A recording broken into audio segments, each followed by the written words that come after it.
Now ahead of today's Downing Street briefing on BBC One, we join BBC News. This is BBC News. I'm Rita Chakrabarti. We'll be going live to Downing Street in half an hour for the latest government briefing. But first, the headlines. After a 100-day absence because of coronavirus, the Premier League kicks off shortly, with fans forced to watch on television at home. I'm excited and looking forward to what might happen. I should be sitting in the lounge with the television on and a bottle of wine ready.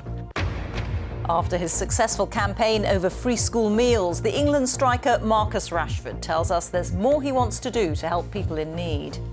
This is only going to be successful throughout the summer period, and then we've bought ourselves an extra 6 weeks of time there to sort of plan and figure out what's next and how we keep taking steps forward. Downing Street says there were no injuries when the Prime Minister's car was shunted by an escort vehicle as a protester ran into the road outside Parliament. The husband of a nurse who died after contracting coronavirus says his wife shouldn't have been allowed to work while she was heavily pregnant. Inflation hits its lowest level for 4 years in May, with the price of fuel seeing its biggest fall on record.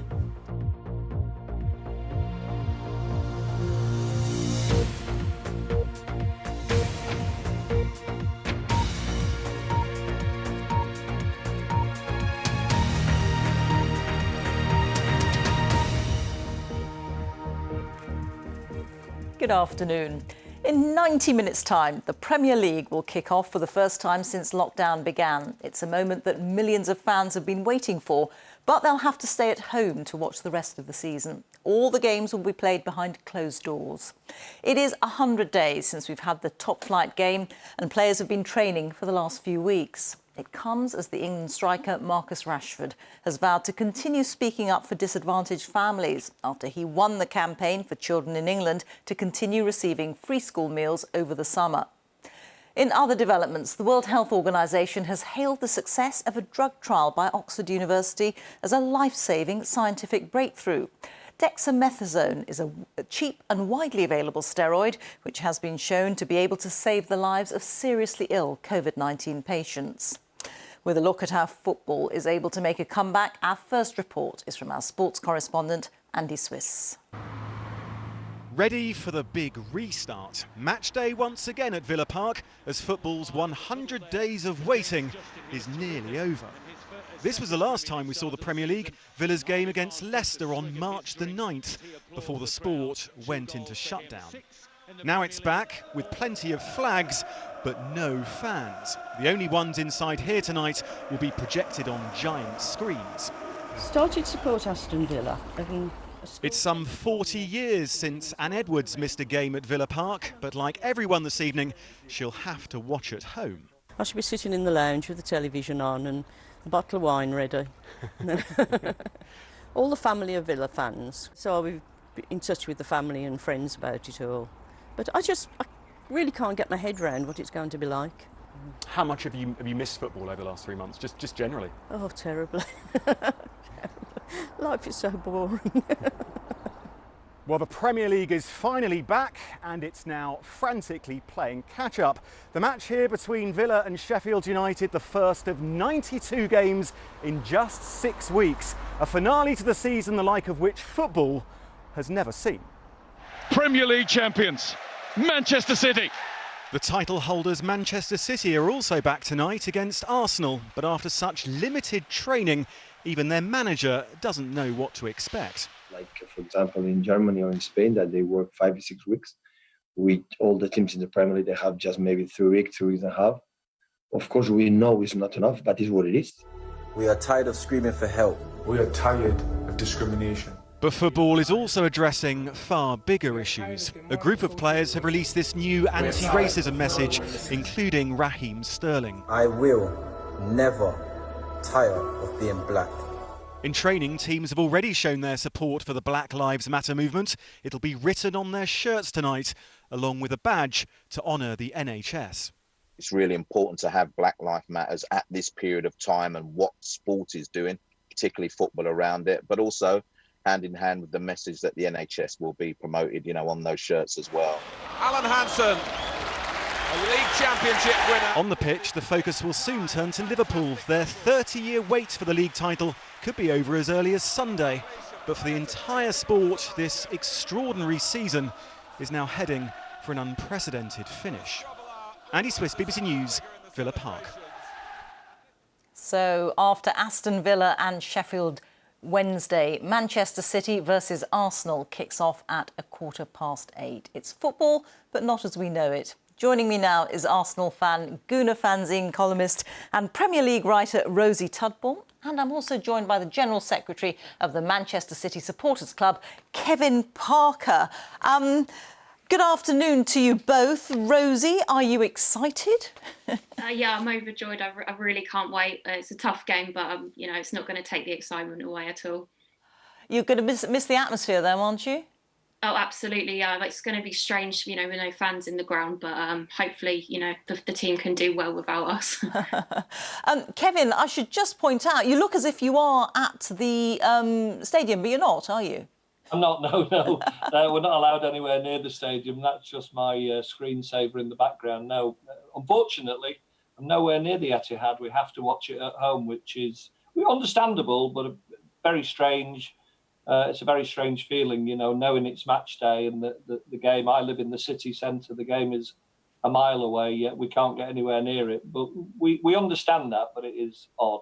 Yes. What would you usually be doing on match day? Do you have a sort of ritual? Yeah, I think most football fans who go to the games on a regular basis, they have a ritual. They know what time they need to leave home to get to the stadium. You know, whether you have a lucky scarf, a lucky pair of pants, or a lucky way that you get to the stadium. So that's all a little bit odd. Certainly watching a home game on the television for the likes of me and, you know, 40, 50,000 other people at City is going to be very strange, because normally you would be at the stadium. You know, there aren't occasions where you don't go to the Etihad. The away games are slightly different, of course. Not as many people can get tickets. So it is going to be very odd. I know the club have done a fantastic job in trying to liaise with the supporters, getting photographs, videos sent in. They've got flags all around the stadium. So they're trying to make it as Cityfied, if that's a word, as they possibly can. I honestly do not know what to expect. No, I think everyone's with you there. Rosie, what have you been doing in the interim? Because it's 100 days precisely since top-notch football was being played. How have you filled the gap? Honestly, I don't know. I mean, I've seen how many days have gone by and it's almost unbelievable, you know, that we've kind of coped without football. You know, with the job I do as well, I like writing about football. So that's been completely taken away from me as well. So yeah, football is essentially, you know, my life and my work life. So I've had to adapt a lot, just find different things to do, but nothing really, you know, comes close to football at all. So I'm really excited for tonight. What about the Belarus Premier League? Because they continued to play. Did you dip in?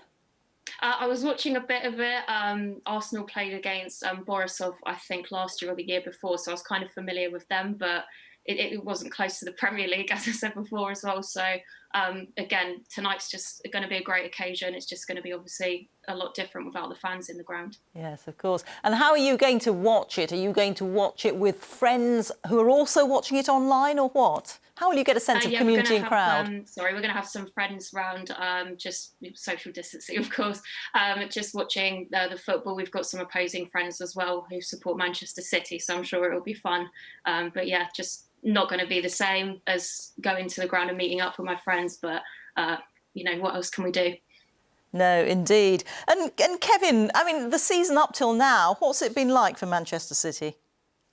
Listen, it's not been too bad, to be honest with you. You know, we've won the League Cup, we're still in the FA Cup, we're still in the Champions League. The Premier League has been slightly disappointing compared to the previous two seasons, but you have to give credit to Liverpool. Liverpool have been unbelievable this season. And I suppose, whilst you probably wouldn't want to say that of your rivals, it's fair that the Premier League season should continue for them to be able to win it. They have been the best team this season. So that in itself has been quite difficult. We've formed this rivalry with them over the last few years, which has almost been a little bit like a derby sort of feel to it. But City have had not too bad a season. Listen, no other team has won a domestic trophy in England since the 19th of May 2018, when Chelsea won the FA Cup. We've won everything that's been going, but probably sometimes you look at the media and you wouldn't know that. Well, you've been very generous about Liverpool. Good for you. Thank you both very much. Do enjoy the match this evening. That's Rosie Tudball and Kevin Parker. Thank you both very much. Thank you. Well, that is the fans' perspective. But what will it be like trying to play in these unfamiliar conditions? We can speak now to the former England and Manchester City defender, Danny Mills. He joins us from North Yorkshire. Afternoon, Danny. It's going to be a very strange 2 games, isn't it? It will be very surreal. Footballers are very adaptable. They're used to change and sudden changes in circumstances, but this is going to feel very, very different. Even for the home players, home advantage, in my opinion, has gone out the window completely. The fans, obviously, they aren't there. We all know that. But then it's all those little habits, and we just heard it there. When you're, the route that you take to the ground, the place that you sit in the dressing room, the way that you go through your pre-match routine, all of these little idiosyncrasies that players have, they're all going to change because of obviously social distancing, different changing rooms, everything that has to happen to protect everybody.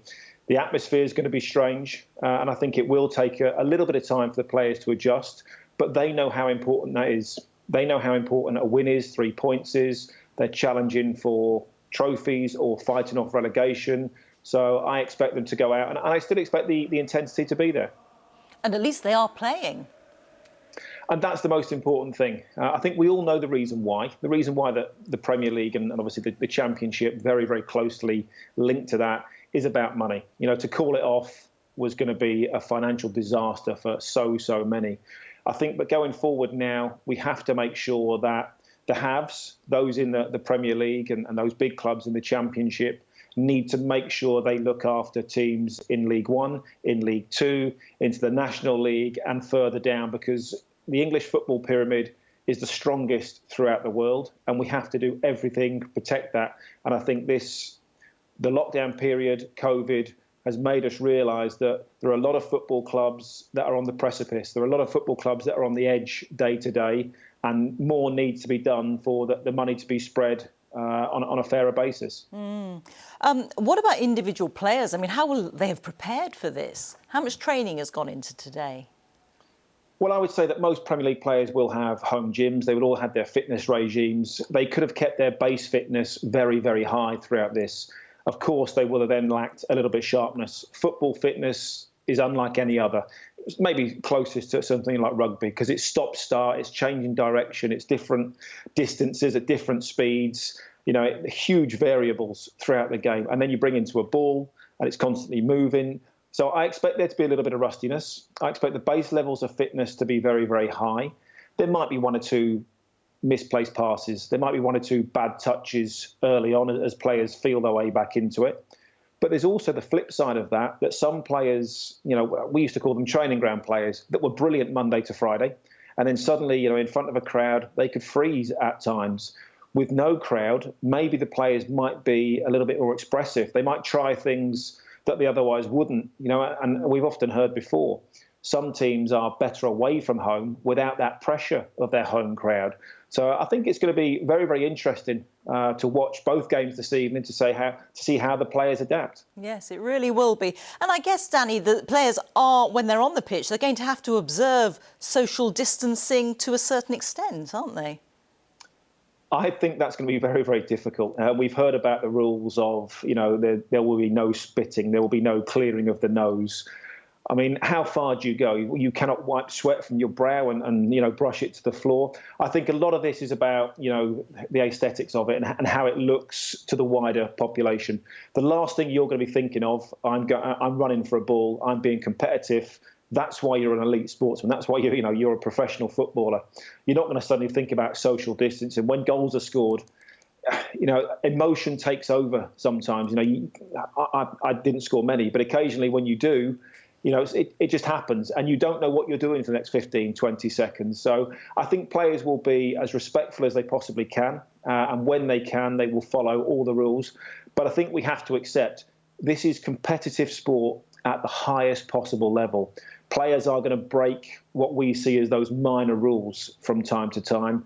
They won't be punished for them. I think we have to accept that that's part and parcel of sport. It's going to be really interesting. Very good to talk to you. Thank you so much. That's Danny Mills there. Thanks very much. Well, off the pitch, one of the Premier League's biggest stars, Marcus Rashford, has said he wants to do more to help those in need after winning a battle with the government to have a free school meal voucher scheme in England extended. At Westminster, the government has been questioned about child poverty and has come under further criticism for its coronavirus policies. Our political correspondent Nick Eardley reports. The demands here just now are huge. The government has a growing to-do list, with questions over its handling coming thick and fast. A Prime Minister under pressure after being forced into a U-turn on free school meals in England. Facing claims he's out of touch with what the crisis means for people around the country.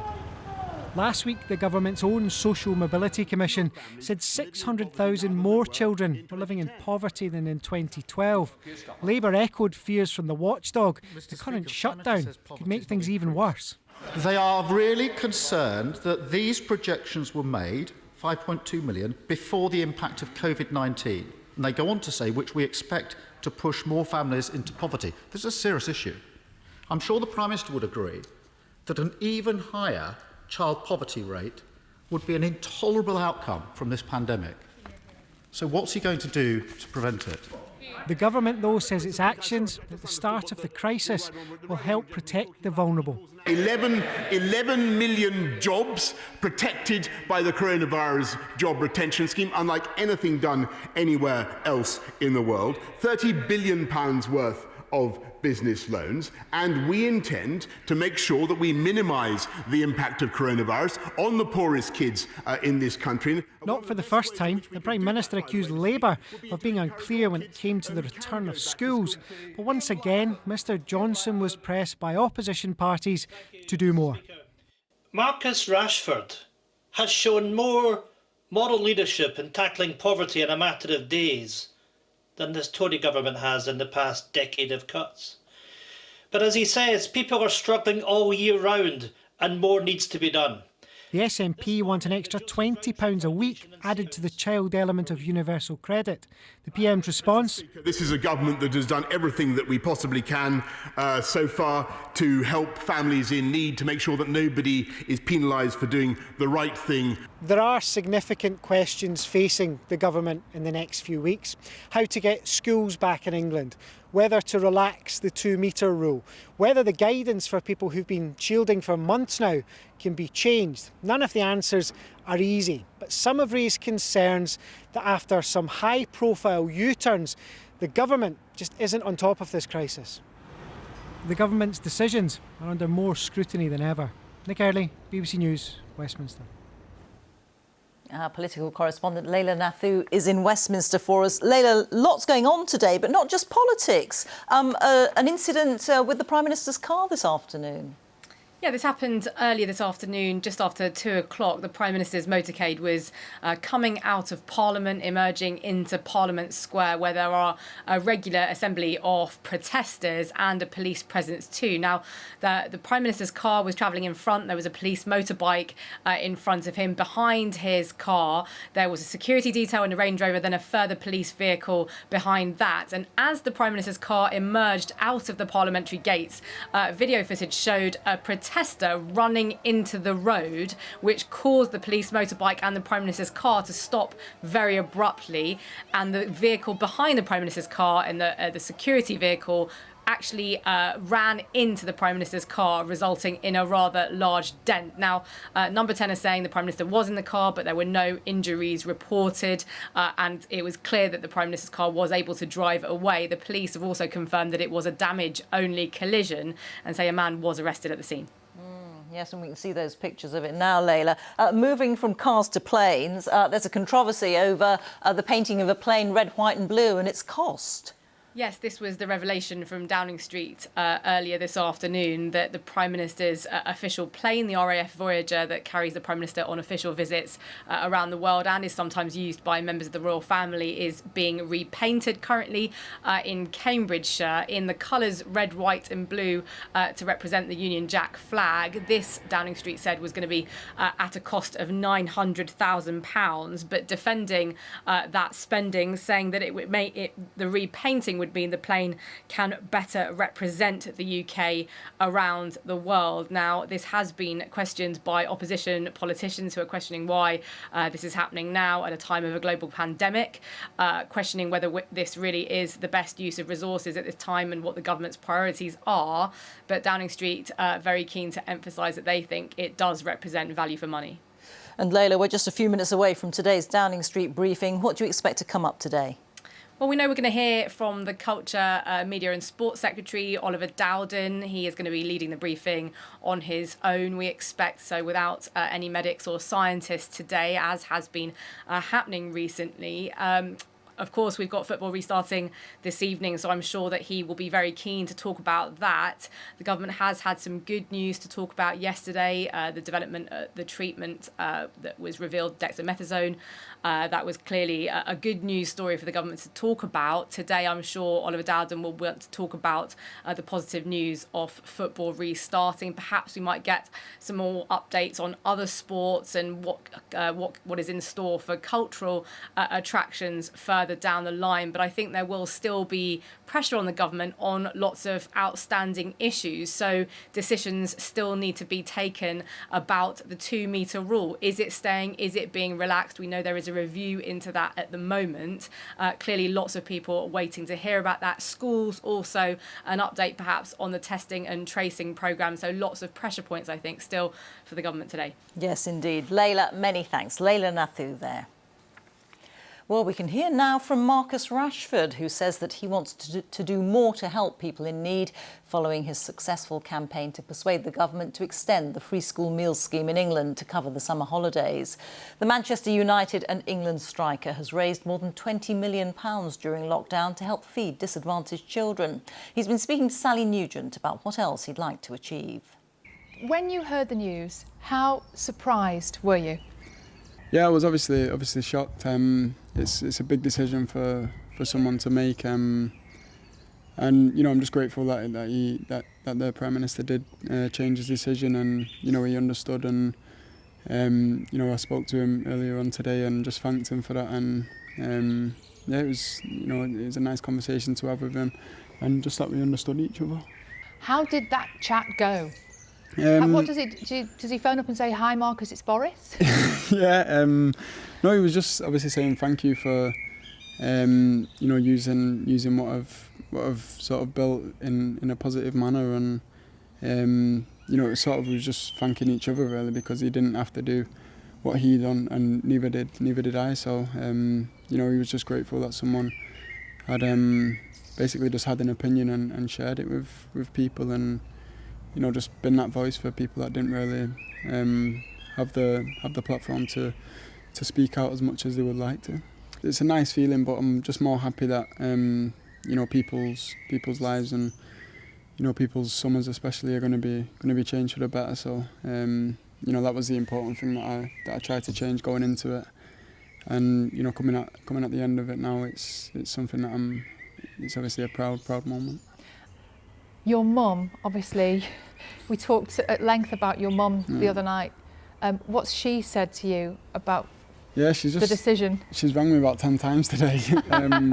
No, she's just very happy, and you know, if someone, when she was going through it, if somebody would have spoke out about it, then maybe the situation would have been different. And I think she's just happy that now people that are going through it, you know, people are aware of that now, and they're going to try and help them as much as they can. So she's just happy that you know, we're taking steps in the right direction. And when you started this campaign, I think it was only 5 days ago. Yeah. Who were you thinking of? Were you thinking of your family, or was there, you know, were you just thinking of, you know, the families of fans? Who was it in your mind? Just, you know, obviously the areas that I've grew up in, I know a lot of different people and a lot of families that would have still been going through it now. And it's not so much about my family anymore, because obviously the situation's changed, and I just don't want people to go through the same thing. So it's just important to understand where, like, the place that I come from and my background, and then it's quite simple really, that the reason why I would try and help people that are in that situation. You now have a really powerful voice. You've achieved this incredible thing in such a short space of time. You have a platform, a lot of attention focused on you. What is your next focus? Now you've done this, what's next? I think obviously this is only going to be successful throughout the summer period, and then we've bought ourselves an extra 6 weeks of time there to sort of plan and figure out what's next and how we keep taking steps forward, because I don't want it to be, I don't want this to be the end of it, because there's definitely more steps that need to be taken. And that was Marcus Rashford speaking to BBC Breakfast's Sally Nugent. Now, earlier in the lockdown, the BBC weather presenter and drummer Owen Wyn-Jones became a viral sensation with his rendition of the BBC News theme tune. Well, he's done it again, this time with the help of our Moscow correspondent Steve Rosenberg. Ahead of today's Premier League return, they've teamed up with their version of the iconic Match of the Day theme tune. Let's have a listen.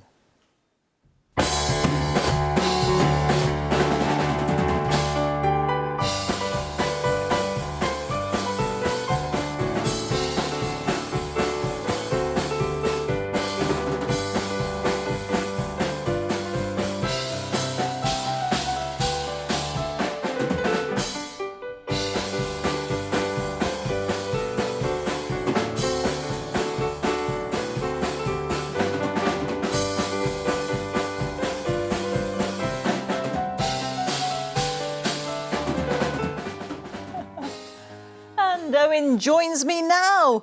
Owen, do you ever have any time to do the weather if you're doing all this drumming? Oh my gosh, Rita, you know what? It's very difficult to shoehorn drumming into working from home, presenting the weather from home. And, what was once our dining room is now, as you can see, more of a drum studio. So, yeah, it's been shoehorning a lot of stuff in. Absolutely. We can see the edge of your dining table, but otherwise, yes, it's very much dominated by the drums. Whose idea was this, yours or Steve Rosenberg's?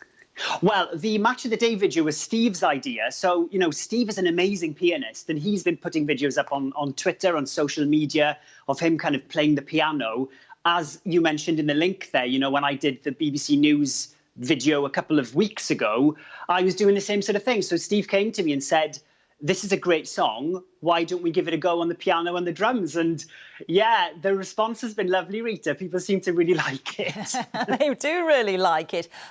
Was practicing together tricky because you are where you are and Steve's in Moscow? Yeah, I mean, the distance made it impossible to practice together, actually. So Steve recorded the track. I listened to it and put a click over it. And then I played along to it, essentially. So there was no practicing. And, I think we both did it in 1 or 2 takes as well. So the finished product was put together quite quickly. Uh-huh. Well, we'd love to hear you play the drums now, but I'm told that we can't because you are at home and someone else needs a bit of peace and quiet.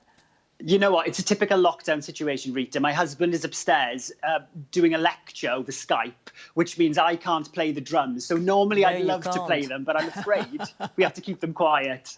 This is lockdown life, isn't it? It is. Yes. Have you got anything else planned, Owen, after these 2 enormous successes?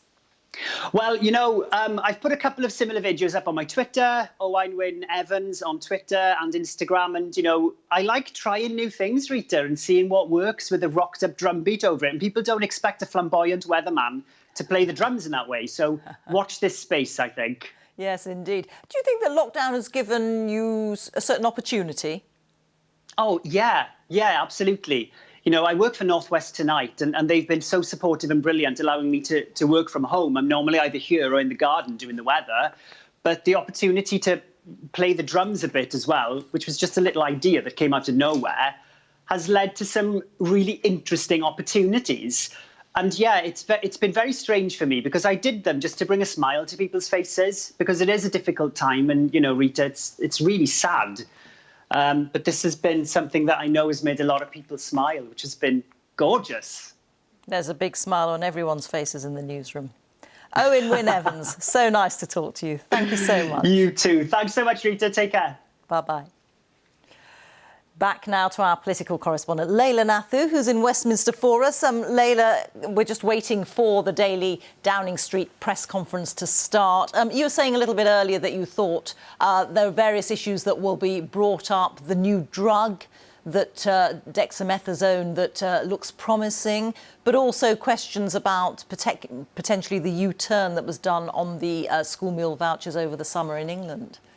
Yeah, I think this is a sort of delicate moment for the government more broadly in terms of carefully releasing these lockdown measures. But there are major decisions that are still outstanding. And as you say, the U-turn yesterday over the free school meals over the summer and various other U-turns in recent weeks have drawn questions about the government's decision-making capacity. So we know there are still major decisions to be made about what happens to the 2-metre rule, what happens to those who are shielding, what are the next steps for them? How are schools in England going to come back fully over the summer, potentially September? What is going to change between now and then in terms of the requirements to open with social distancing? So I think, there are various different points where the government is under pressure, and there do need to be decisions taken, and opposition parties are questioning the judgment, really, of the Prime Minister, especially after the U-turn yesterday. So although I think we will hear more from Oliver Dowden about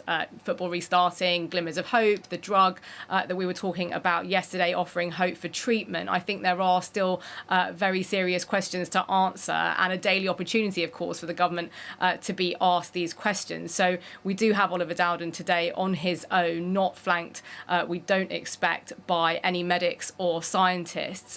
So I think that he is going to be fielding some more general questions too, especially I think over the 2-metre rule. This is something that is a pressing question. Businesses are saying they need certainty. Those businesses who are hoping to reopen in July, the beginning of July, the next wave, if you like, of the unlocking, they need certainty. They need to be able to plan. Layla, I'm going to jump in now. Rule. Here comes Oliver Dowden.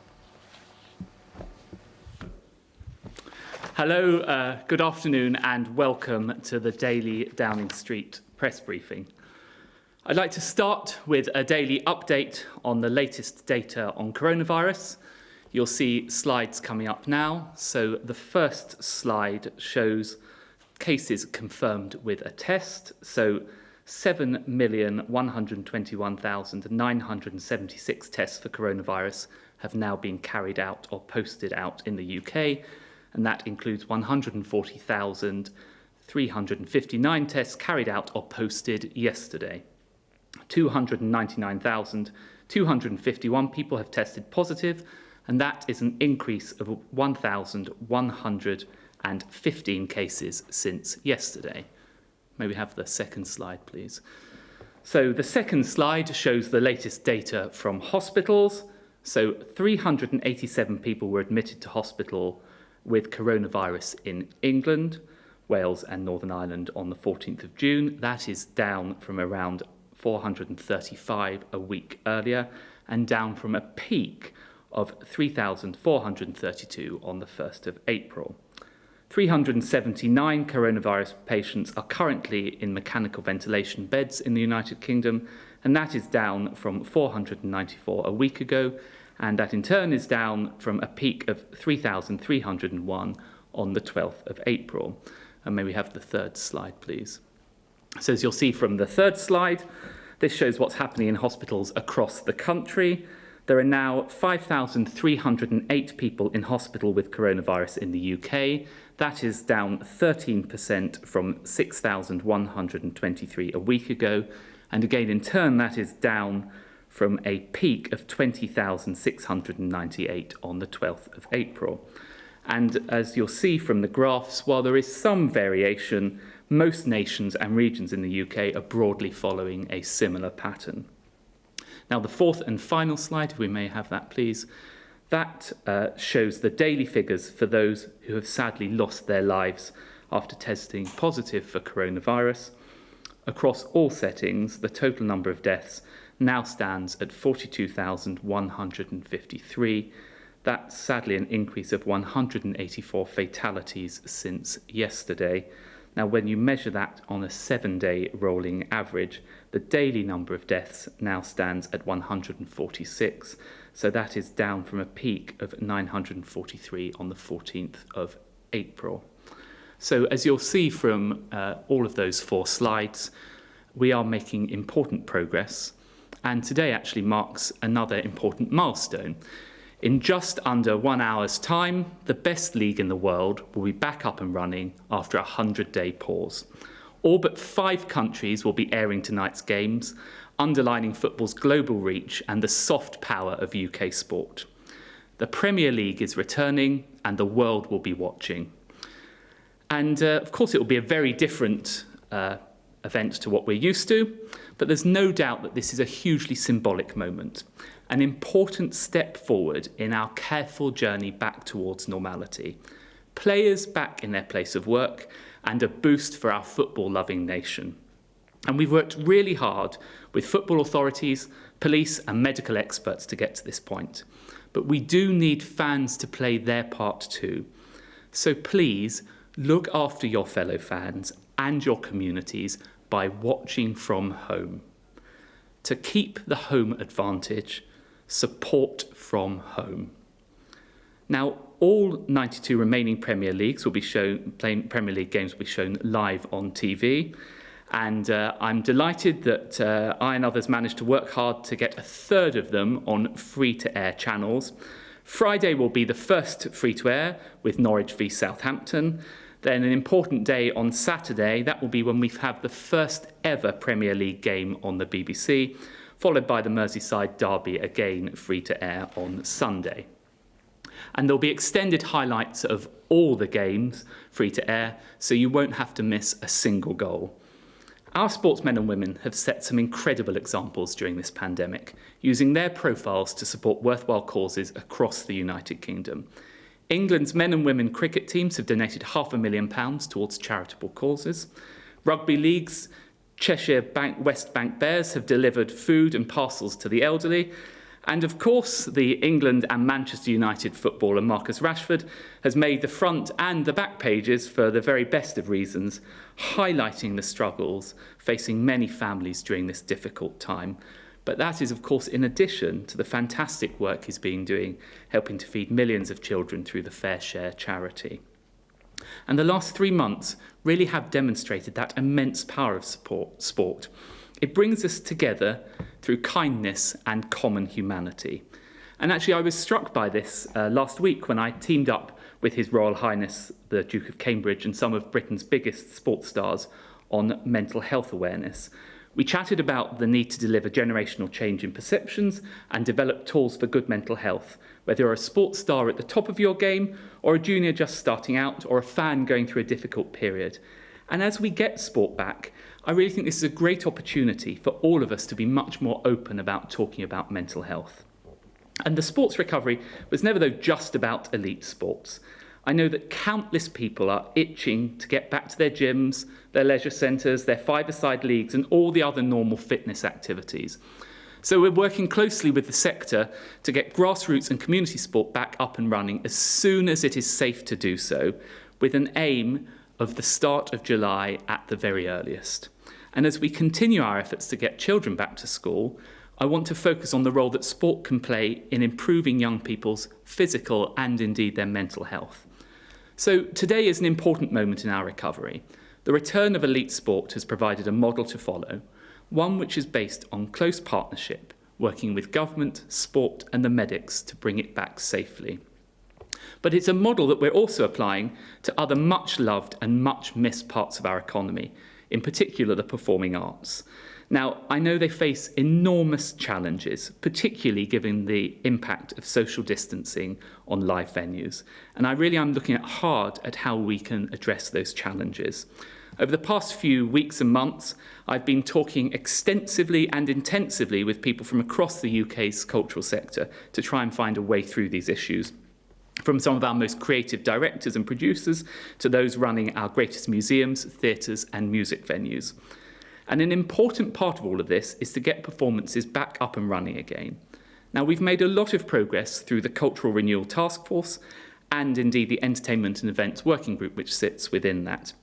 However, it is clear from all of this that we do need greater flexibility to overcome some of the very specific and practical obstacles to the return of live performance. So that's why, over the next week, we will be convening experts in a targeted way, bringing together our leading performers in theatre, choirs and orchestras with medical experts and advisors. And the idea is that they will work together in detail to develop that roadmap which is so badly needed to performing safely, with a particular focus on piloting innovative ideas that may permit live performances. I know how essential our theatres, our music venues and the performing arts are to our wider cultural ecosystem. Culture is our calling card, it's respected around the world, and I am determined to work with them and across government to support it and to preserve its world-leading position. Today's return of live football represents a significant milestone, but I hope it's just another step towards normality, to be followed by many more in the months to come. Thank you. So with that, I'm now going to turn to the first two questions, both of which we are going to see on this screen, and then I will respond to them. So the first comes from Laura in Eastbourne, and she asks, theatres around the country still remain closed with no reopening date in sight. How do you expect employers to keep their staff employed and to contribute to the job retention scheme who are unable to open and have zero income? Well, Laura, look, I hope I addressed some of that in my opening remarks. The first thing that we've done to support theatres is the job retention scheme. Without the job retention scheme, literally thousands of people in theatres would have lost their jobs already. Because of the job retention scheme, the government has spent tens of millions of pounds ensuring that those people can keep their jobs. We've also introduced schemes like, for example, deferral of VAT payments and business rate deferrals and indeed business rate reliefs. Of course, I know that for theatres in particular, as we open, and we've set the challenging target of the 4th of July, it's going to be exceptionally difficult for theatres to open consistent with social distancing. And that is why I continue to have discussions across government to see what further support we can give theatres during this challenging time. So hopefully that answers the first question. We are now going to go on to the second question, and this is from Val from Wetherby. She asks, what is the policy and strategy to allow visitors to relatives in care homes whose mental health has been severely impacted by lockdown, whilst at the same time protecting vulnerable residents? So, first of all, I know, Val, and I don't know whether you have got family in care homes. I know what a terribly difficult time this has been for people who have families in care homes, not being able to see them in person. And the government really is aware of this challenge. I think it was essential that we protected people in care homes by not allowing that visiting to happen. Of course, I know that is something that my colleague, the Health Secretary, is continuing to work through, and as soon as it is safe to do so, we will ensure that that can happen. I really do understand your desire to be able to do so. So those are the two questions that we've had from the public. We're now going to turn to Hugh Pym from the BBC. Hugh, are you there? Yes, thank you very much indeed. A couple of questions, if I may. First of all, more than 1,500 paediatricians have written to the Prime Minister saying they are very concerned that many pupils are not back in schools and are calling urgently for a plan to get them back. What's your response to that? And secondly, there were some ministers at the beginning of the crisis who were rather critical of professional footballers, leading footballers for not taking pay cuts. Has that view changed, and are you now praising them and the Games authorities for getting back from today and providing entertainment to fans? Well, two very different questions there, Hugh. I'll try to address each one of them. First of all, on the plan to get schools back. Look, it's vitally important that we get children back to school. I know my own daughter is back at her local state school, And millions of, hundreds of thousands of kids, over 600,000 kids across the country are back at school. We've managed to get back children in reception and year 1 and indeed in year 6. Of course, we want to go further, and that's why from September we want to ensure that all schools are back. I do think it's important, though, as part of this, that we really reassure parents that it's safe for their kids to go back. And I've been really heartened by the incredible hard work that I've seen from teachers up and down the country who've worked so hard in difficult circumstances to get kids back to school. I do think it's a bit of a shame that their unions, and indeed it appears the leader of the Labour Party, is not also providing them with that kind of backing and support. In relation to professional footballers, I think it's wonderful that we've got football back, and we've worked really hard with the professional footballers and others on this, and then particularly I pay a tribute to Jonathan Van Tam, Professor Jonathan Van Tam, who's done an awful lot to reassure footballers about the safety of all of this. And I think it's entirely right that we should praise footballers for the role that they're playing in ensuring that we're able to get back to normal life as before. I think the comments you're referring to were in relation to the access to the job retention scheme.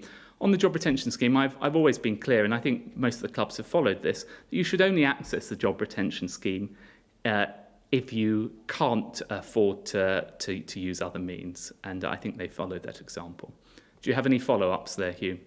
Yes, on football, once again, do you have any concerns about fans gathering at grounds, and do you have any message to them? And secondly, what about lower leagues and the financial plight of many clubs? What support or assistance can you give there?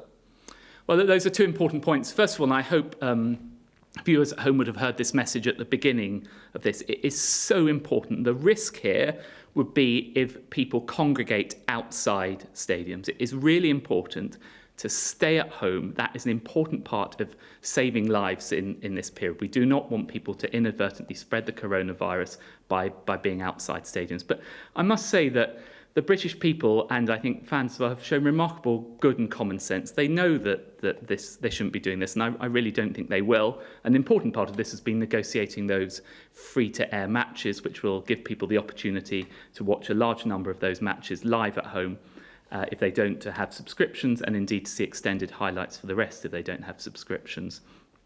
The second point, forgive me, Hugh, what was the second point that you raised?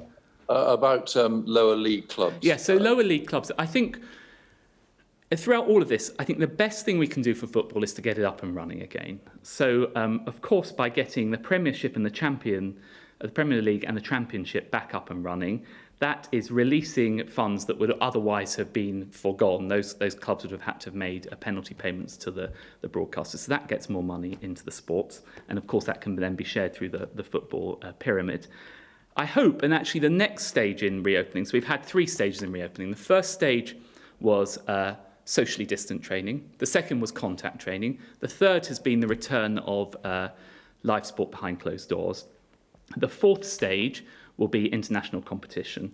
And the fifth stage will then be about seeing whether it's safe for fans to return to stadiums. Just today, we've had very productive discussions about this. I would really hope that by the return of the new season, we might be in a position whereby some fans could start to return to stadiums. And I know that would be another important part of restoring the financial position of clubs.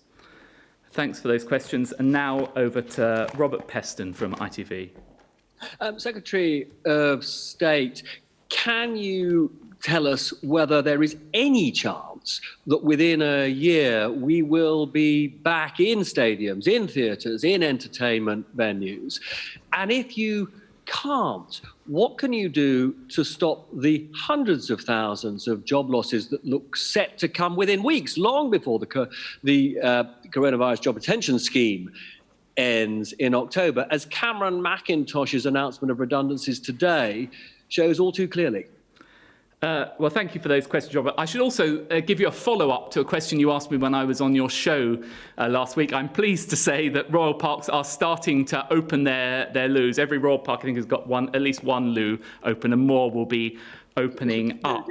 Question. In relation to the other points you raised, look, I really want, and I understand the need for all of these venues to return with people in them, and indeed eventually without social distancing. But that can only be done if the public health allows it to happen. And I think you see different scenarios. So I think in relation to stadium, where people are outside and they're much bigger and there's more scope for social distancing, it may well be that you could do that sooner. I know particularly with the performing arts and theatres, when you're doing that in a confined space, there are greater risks there. This is why we've given it a lot of attention. The first step is that we have extended the job retention scheme through to the end of October. But of course, I'm continuing to work with everyone across industry to look at what further support we can give them, indeed, across government. And you mentioned Cameron Mackintosh. Cameron Mackintosh is just one of dozens of people that I've spoken to on a one-to-one basis. So I'm very familiar with the challenges that are being faced, and we are working to resolve them. Any follow-ups? Yes, on a completely unrelated note, many of us have seen the picture of the security car bashing into the Prime Minister's car this afternoon, with the protester running out. Are there security implications of all of that you need to look into? Well, I don't know about the security implications. I don't believe that there are. I can update you, and I've just been updated prior to this press conference. I'm happy to say that the Prime Minister is wholly unscathed, and I believe that everyone else escaped safely from that situation. So thanks for that question. Now on to Hugh Woozencraft from TalkSport. Hi, Hugh. Hello, thank you very much. You've joined the Premier League in urging fans to stay at home to watch and listen to Premier League matches. But what specific advice have you given the police if fans do turn up outside stadia? And what is the threshold for moving matches to neutral venues if there are any issues? And secondly, our listeners at TalkSport would love to see Marcus Rashford of Manchester United formally recognised for some of the work that he's been doing, helping to provide free school meal vouchers during the school holidays. So what do you think? Is it a rise, Sir Marcus? Well, on your first question, though, it's an important point. And actually, just before this press conference, I was speaking to the policing minister about this. And clearly, we have been working across the policing authorities. We've worked very closely in developing all of these plans, and we've been very clear from the beginning that this is one of the risks. Of course, police have appropriate powers and they will be able to use them as necessary, but I really hope that this situation won't arise in the first place, and I really do trust the good sense of football fans up and down the country, and indeed the British public, to know that you can watch this safely at home. There's nothing to be gained from congregating outside a stadium. The only thing that could happen if you congregated outside a stadium is to put at risk public health.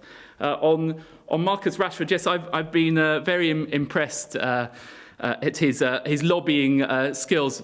Sadly, it's not within my purview to award knighthoods or anything else, but we'll see what happens on that front. Any follow-ups? Yes, just on the return of TalkSport listeners and football fans into stadia, what are the specific requirements that need to be met before you allow fans back into stadiums?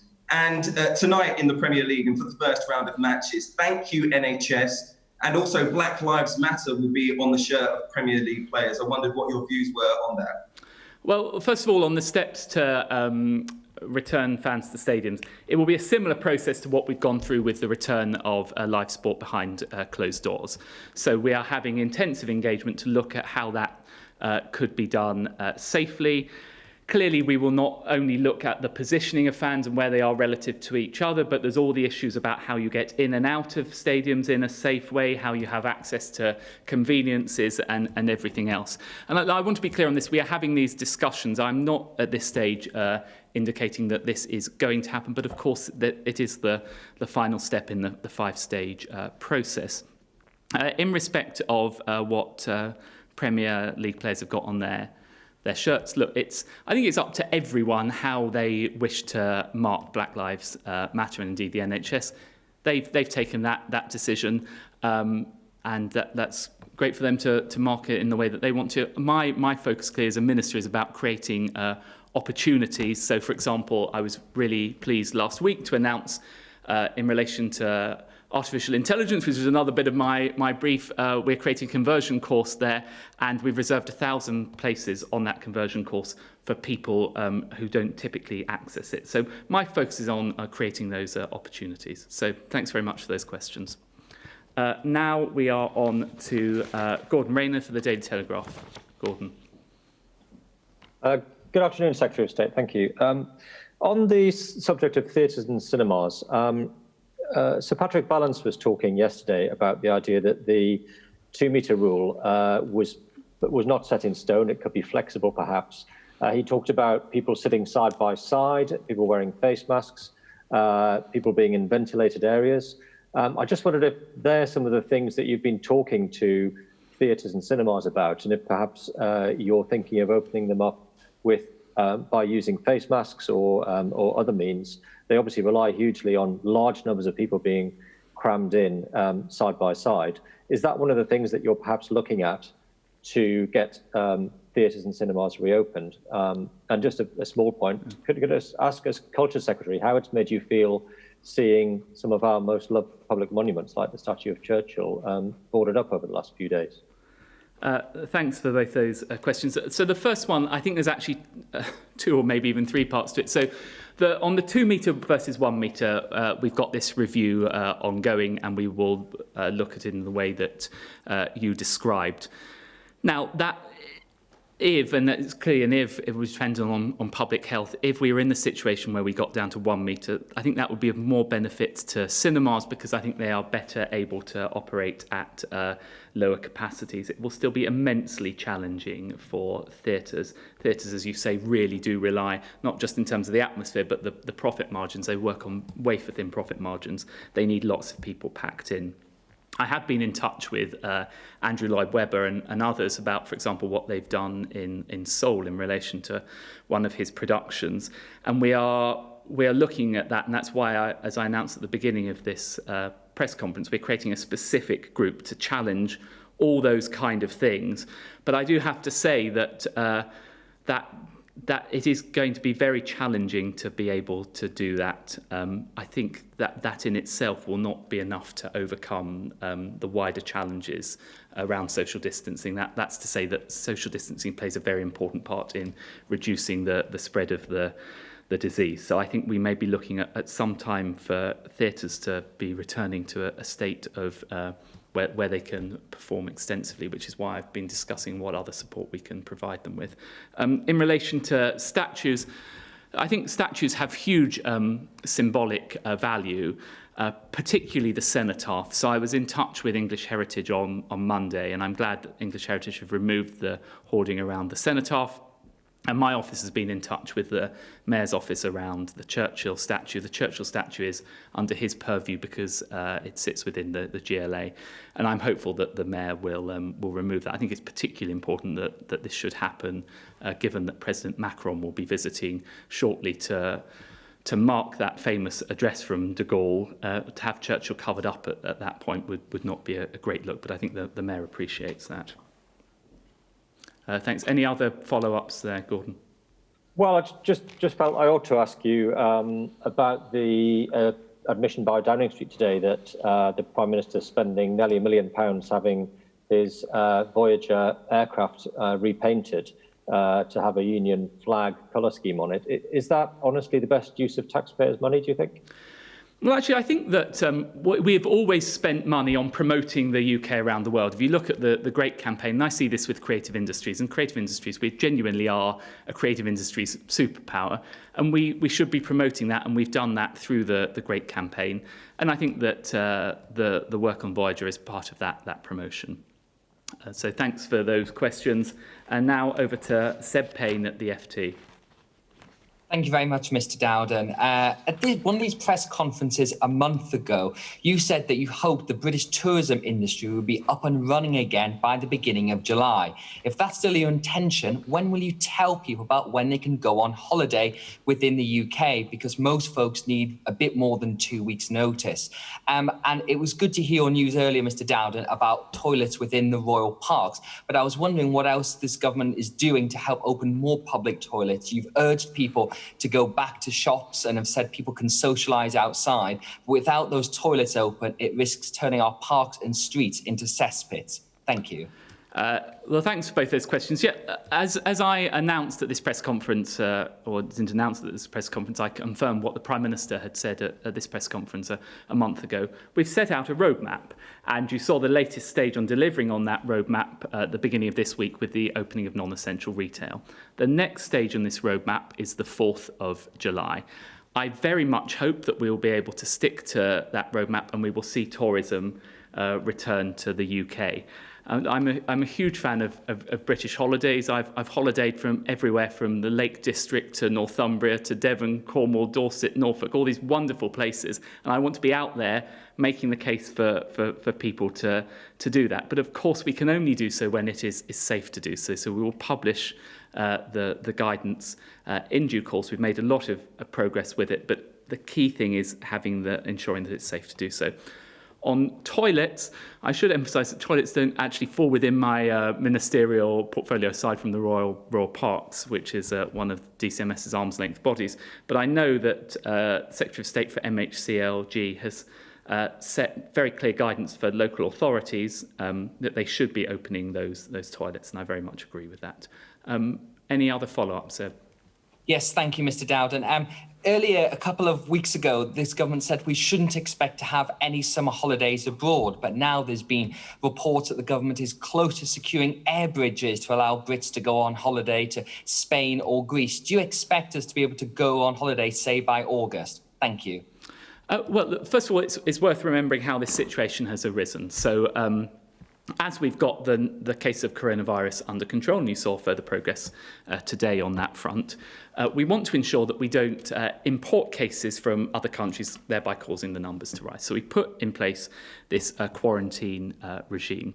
Now that we've got that in place, we are looking at, for example, corridors, whereby particularly in countries that have low infection rates, we could allow travel between the United Kingdom and those countries. I know that the Transport Secretary is working intensively on this alongside the Prime Minister and others, and I am hopeful that we will be able to make some progress on that. But as always, we'll be driven by the public health in doing so. So thanks for those questions. And finally, we go to Anna Riley from the Hull Daily Mail. Hi, Anna. Hi, thank you, Secretary of State. On Monday, I spoke to a mum who rushed out to the shops as non-essential stores were opened. But she was not there to buy anything, but heartbreakingly to sell her son's games console at cash converters in order to put food on the table for the family. The woman and her partner both worked in hospitality before they were laid off due to the lockdown and had to go on benefits for the first time in their lives. They say it's not enough money to live off and they don't know how they're going to make ends meet in the long term. What would you say to that woman and other people struggling in Hull right now? Well, first... And also this week... Sorry, go on. Yeah, sorry, just a second question there. Also this week, I spoke to a grieving widow. She lost her 49-year-old wife to coronavirus within 3 days of being admitted to Hull Royal Infirmary. She had no underlying health conditions and died before even getting to meet her newly born grandson. Her widow is now part of a campaign group that thinks the government delayed its response to protect the public from catching coronavirus, and in doing so, failed to save thousands of lives that have been and still continue to be lost to this deadly virus. She believes, like former SAGE member Professor Neil Ferguson, that the number of UK deaths could have been halved. That's around 20,000 lives saved if lockdown had come just a week earlier. Now, no one expects the government's response to have been perfect in handling a pandemic that the world's never seen before. But please, can you be honest? What has been the government's biggest mistake so far? Okay, well, thank you, Anna, for those very detailed questions. The first thing I would say is my most profound sympathies to the lady who's lost family. And of course, to anyone, and many people I know have lost jobs during this coronavirus. This is not something we wanted to happen, but we have had this unprecedented public health crisis, and we've had to take very draconian measures in order to save lives and to protect the NHS. In response to that, the Chancellor has announced an unparalleled package of measures to support people. And if you take just, for example, in Hull alone, 31,900 people in Hull have benefited from the Job Retention Scheme. 4,000 businesses have benefited from the local authority grant. 6,000 people have benefited from the self-employment income scheme. So that's literally tens of millions of pounds of support. But sadly, we can't support everyone. That's, for example, why we have increased the universal credit. But in the long run, what we have to do, as long as it is safe to do so, and hospitality is an important example of this, is to reopen those sectors. And we're not doing this for some sort of ideological reason. We're doing it for precisely the reason that you set out, which is that people need to be able to get their jobs back and get back to work if it's safe to do so. And in respect of the point about when we introduced lockdown at the beginning of this crisis, ministers clearly made the decision. We were informed by scientific advice in doing so. We did so at a relatively similar stage in the progression of the disease as other countries did so. On the point about the numbers of people affected and the lessons to be learned, it really is just too early to make those sort of comparisons. Different countries have different ways of measuring it. Different countries have different demographics. Of course, there'll be a time when we need to look at all of those lessons. But I hope that you and people watching will appreciate our focus as a government and as government ministers, and indeed my focus, has to be on what we are doing to continue to control and drive down the numbers of this disease. So thank you for those questions. Did you want to have a quick follow-up? Yes, go on. Yeah, you say the time's not right now. Will there be an inquiry in the future then as to measures that could have been put in place or lessons learned? Yes, well, in the future. Thank you for those questions. Yes, of course there will be lessons that will need to be learned. But as I say, the focus still at the moment is with dealing with this crisis, driving the numbers down. You saw from the presentation at the beginning of this, we are continuing to make progress with that. Over time, we will look at the lessons from around the world and look at those comparisons when it can be meaningfully done and learn appropriate lessons. So thank you for those questions. And that concludes this afternoon's press conference. Thank you very much. Oliver Dowden bringing today's Downing Street briefing to a close. Let's just have a little reminder of some of the main points that he made there. The Culture, Media and Sports Secretary started the briefing with the latest UK data. A further 184 people have died from COVID-19 in the UK, bringing the total death toll to 42,153. The Premier League is returning tonight with the first game between Aston Villa and Sheffield United. Mr Dowden called it a hugely symbolic moment, but urged fans to play their part by supporting from home.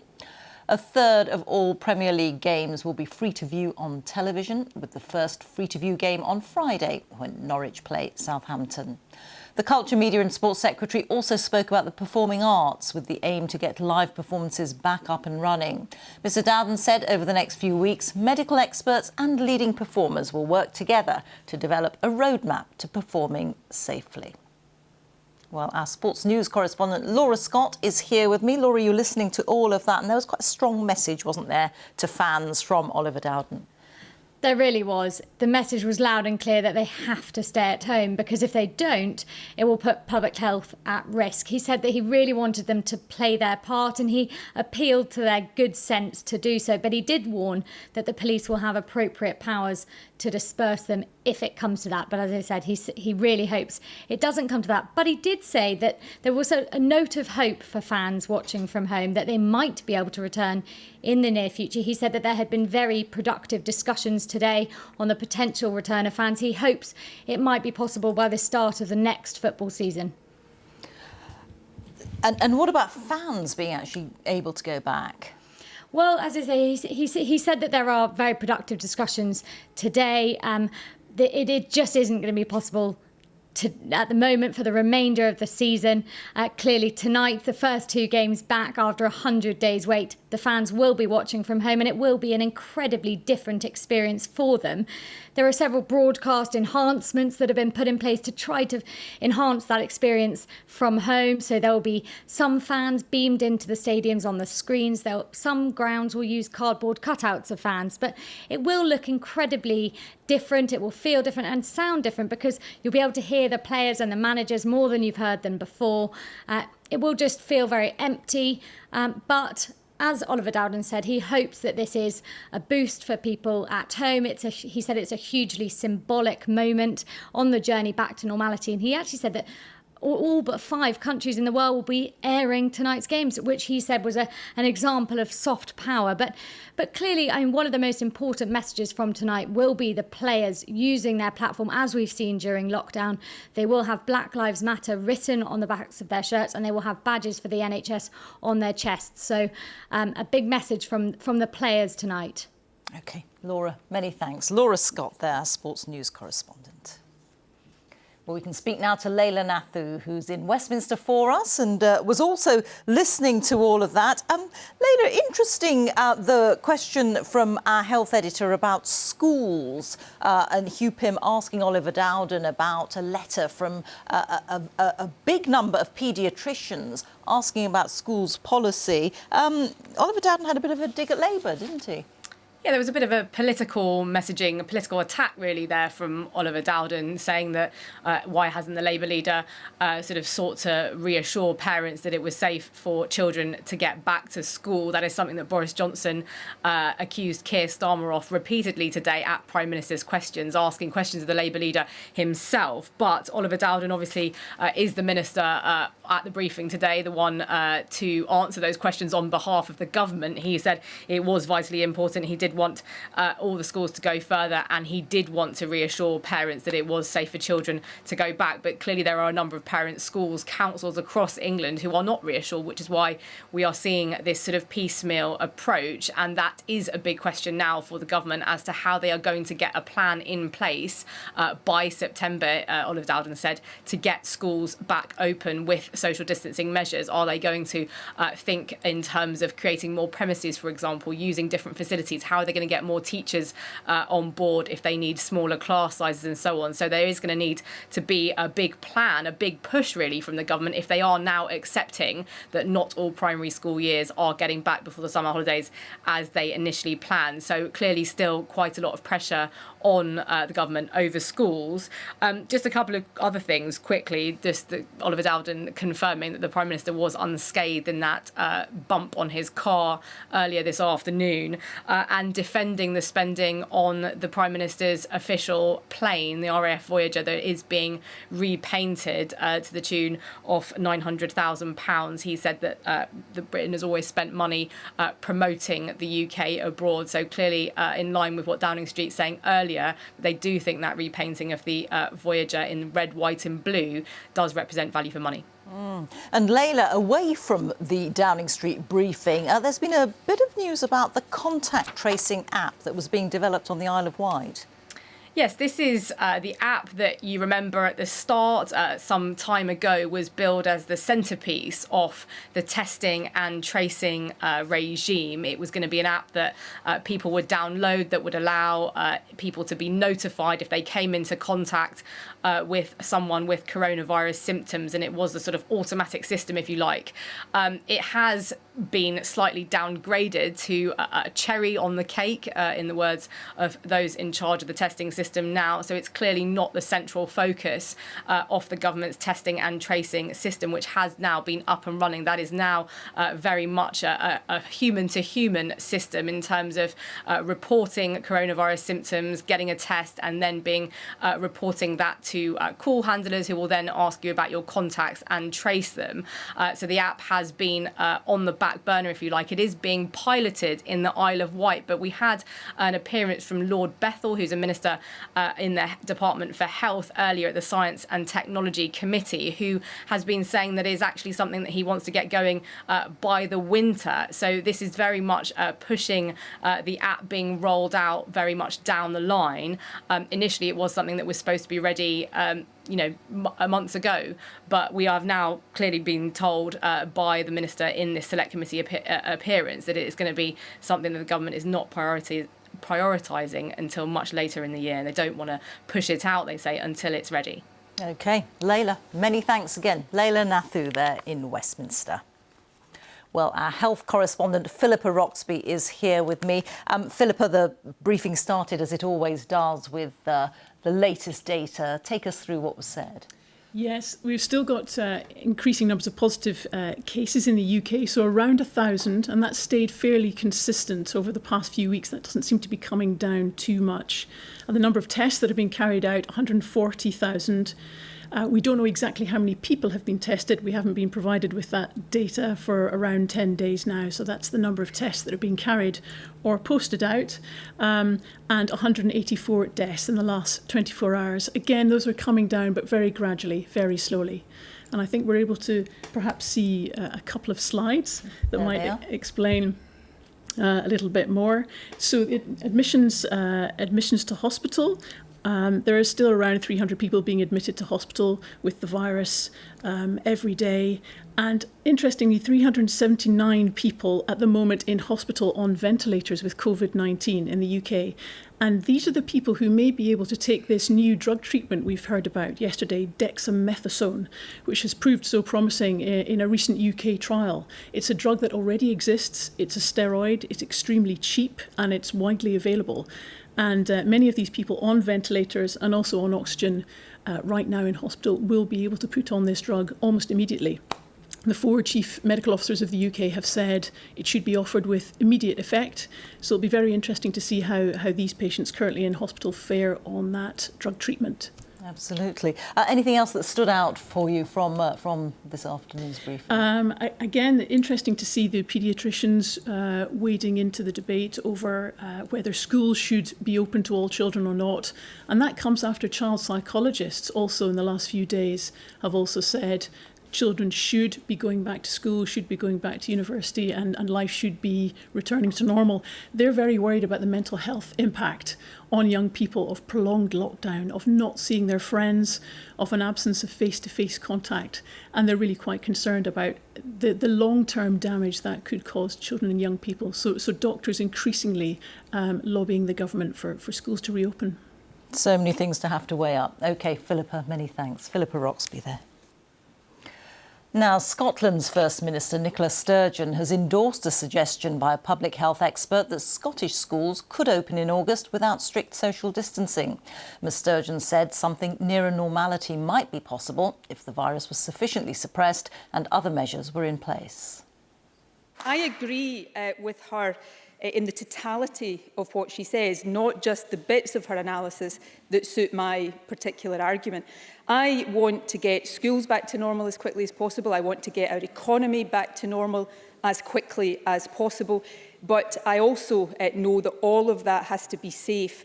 We cannot have memories so short that we already forget that we are dealing with a virus that is dangerous and potentially deadly, and it has not gone away. So we must continue to move forward in a careful and phased way, and that's what I will continue to do, because the key part of what Professor Sridhar and other experts will say is that we must suppress this virus even further if we are to have that ultimate and hopefully speedy move back to normality. So I would ask people to bear in mind the totality of her advice when tomorrow I stand up here and, yes, announce further steps out of lockdown, but continue to do that in a very careful and cautious manner.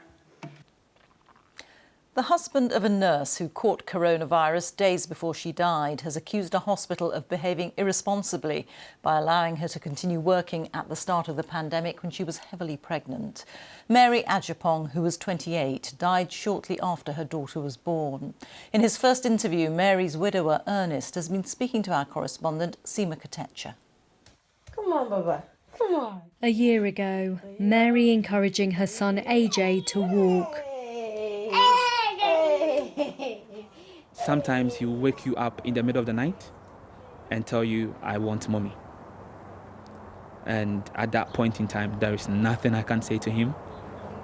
She was just 28 and leaves behind a son and a daughter who was delivered by emergency caesarean section just days before she died. She was very kind. She was very genuine. We know men are not perfect. Everybody's not perfect, but Mary was. Early in the morning, going to work. Look at this one. Hi, Bubs. Look. Mary was a nurse at the Luton and Dunstable Hospital in Bedfordshire. She was diagnosed with coronavirus in early April and died a week later. Her husband says she shouldn't have been working at the hospital because she was heavily pregnant. This was before the government had issued guidance for expectant mums.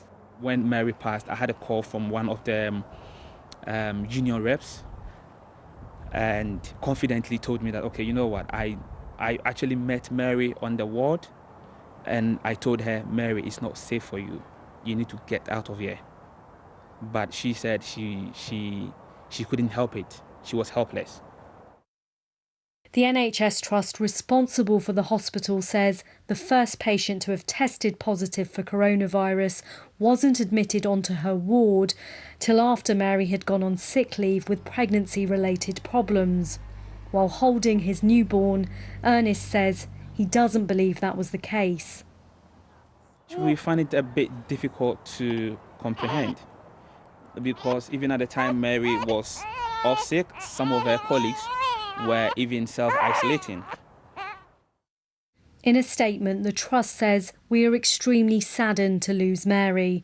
We have carried out a full internal review into the circumstances surrounding her death, and we are confident that she received the best possible care and support from the Trust." It also says, "We have sent our deepest condolences to Mr. Boateng and are currently working through a number of issues he has raised."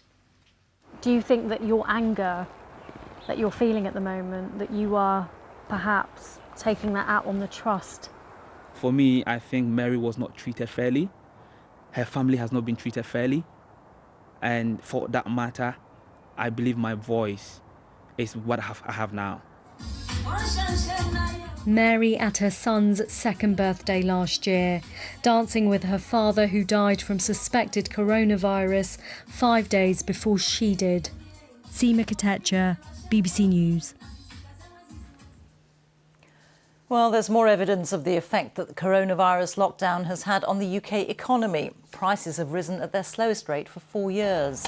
Falling petrol prices and cheaper clothes and footwear saw the official inflation rate drop to 0.5%. Food prices have gone up, though, as supermarkets were among the few shops allowed to stay open, and increased demand saw some shortages of supplies. Yesterday saw the highest number of daily confirmed COVID-19 cases globally since the pandemic began. Infections in Brazil are continuing to rise dramatically. Nearly 35,000 new cases were reported yesterday, a daily record for the country. And more than 45,000 people have died in Brazil with the disease. Our correspondent Katie Watson in Sao Paulo says that despite the high number of cases, major cities are starting to open up. We're looking at, in the next few days, Brazil hitting 1 million cases of coronavirus. And just last week, it surpassed the death toll. We're now looking at more than 45,000 deaths. So every few days here in Brazil, there's a new grim milestone reached. But the government seems to do very little. Jair Bolsonaro hardly talks to the public.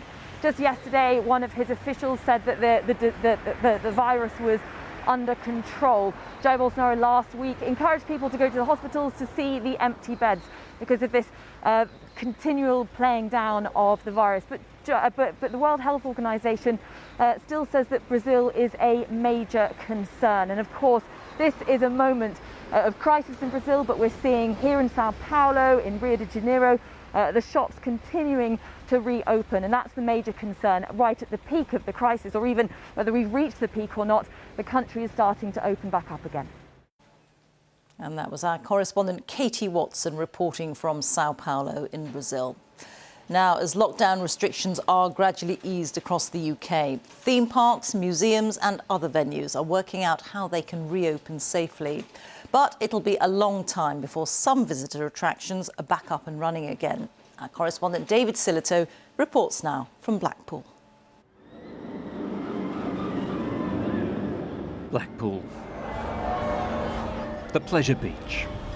A place that should be at this time of year a cacophony of shouts and screams. It is a very strange atmosphere here because the only thing you can hear is birdsong, and this should be a place that is at this time of year teeming with people. They're hoping they'll soon get a chance to open the gates, but the question is, how do you do socially distanced fun? This is the first time since 1896 that this park has ever closed. We were open throughout the wars, both wars. So this is just an extraordinary time for us.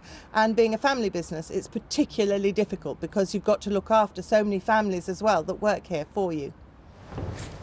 And to make it work, they're even socially distancing the roller coasters. Are you going to be able to fill the train? We're not, to enable distance between people, as we'll see, I think, with your measuring tape. So we've got, so the one seat back there, that's only a metre, so you've got to go... So let's pull that back a bit further. And that's exactly 2 metres. So we would leave this row empty, and then we would load these seats, maintaining a safe distance.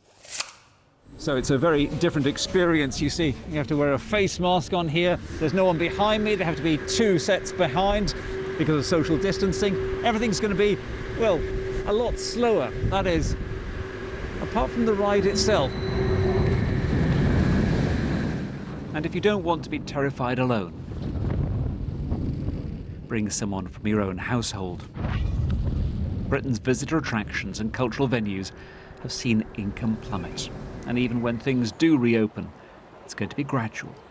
London Zoo, for instance, is outdoor only with strict viewing points and one-way systems. Research released today says our creative industries are losing more than £1 billion a week in revenue. Here at the Design Museum, I was shown how they're adapting their forthcoming exhibition on the music industry. There's a one-way flow into the main exhibition. Time limited, an hour and a half. Of course, one-way systems work for museums, but not other cultural venues. It's interesting that the exhibition deals with an aspect of music and live performance and club culture, because that part of the cultural landscape is really severely hit at the moment, even more than museums. I mean, the opening trajectory for live venues and for music performance and so on is a lot further down the lines. Hundreds of thousands of jobs depend on places like this, but it's going to be tough for businesses that rely on mingling, crowds, and people feeling comfortable being close to one another. David Sillito, BBC News, Blackpool. In a moment, Sophie Rayworth will be here with the news at 6 and all the latest on Premier League matches starting up in just a few minutes' time. But now it's time for a look at the weather with Helen Willits. Hello there. Another summer's day, sunny spells and scattered showers. But the showers at this time of year can be very lively indeed. This was the Isle of Wight, Brook in the Isle of Wight through this morning. The misty low clouds still with us in parts of Northumberland, and it has been plaguing the North Sea coast for much of the week. But in general, the most notable weather for most is the torrentialness of the showers as they come along. Lots of lightning, hail, and of course some gusty winds. And those torrential downpours could occur just about anywhere throughout the remainder of today, and they'll continue rumbling on into this evening as well. I suppose they're most likely across southern and western Scotland. Further east, the sun's energy being taken to burn back that low cloud. So some sunshine coming through here, the western side of Northern Ireland. They're more prevalent, those showers, I think, further east, but they could occur, as I say, just about anywhere. They'll be slow moving, giving a lot of rainfall, 30 to 40 millimetres. That's well in excess of an inch in just the space of an hour. And hence that could, of course, just be a little bit too much for some of the drains. We could see excess spray and standing water. They do ease away for a time overnight, but notice this next area, that's a more significant rain coming back, or more widespread rain coming back in. So another murky night as that low cloud returns inland. So it'll be around the Firth of Forth and Firth of Clyde in the morning, taking a while to ease away. But here, after a coolish night, hopefully more sunshine for Scotland, fewer showers for Northern Ireland. But that rain's working its way in across England and Wales, working its way westwards and to the south of that, where it brightens up. That will again allow those really torrential downpours to develop, those slow-moving summer storms, which again could give us 40 to 50 millimetres of rain in just the space of a couple of hours, leading to lots of spray and standing water. Our rainfall further north is going to continue to edge its way further northwards, so it'll feel a little bit cooler here, but still quite muggy because you've got all that humidity. 21, 22 potentially in that sunshine in Scotland. By the time we get to Friday, we've got more of an Atlantic drift, pushing rain to the north and the west, and we'll start to see a ridge of high pressure settling things down, but still a lot of showers and thunderstorms potentially around in central and eastern areas, still feeling warm. It really needs to be in the weekend when we start to feel it getting fresher, and that's because we have the Atlantic influence and some rain, some widespread rain potentially here. There's more online.